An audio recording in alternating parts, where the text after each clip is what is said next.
Hi, this is Brett Cass, one of your IFTA board and directors from New York with a crop update. It's early December right now. Obviously, we're getting a little bit of snow and cooler temperatures, and real winter is kind of setting in.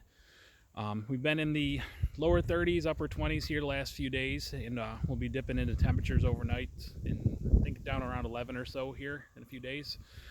So cooler temperatures for sure. A lot of inside projects at the moment, evaluating how the season went for us. We have started trimming a little bit, just on older stuff that we're not really worried about winter damage on, just to kind of knock the rust off things and make sure everything's working. Overall, I think the season went well for us here.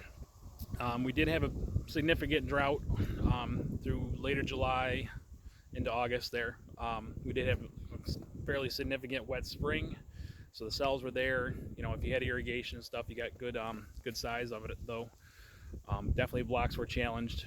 Some varieties, end up picking out light. Some of the Max Empires, the more traditional varieties there, that may not have had trickle irrigation or something on them. We did have some hail come through the region in New York. We're in western New York here, about 5 miles south of Lake Ontario, between Buffalo and Rochester.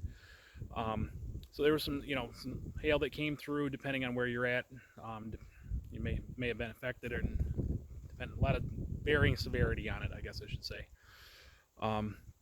So through that, but a lot of great coloring weather here later in the season. So the fruit came out well.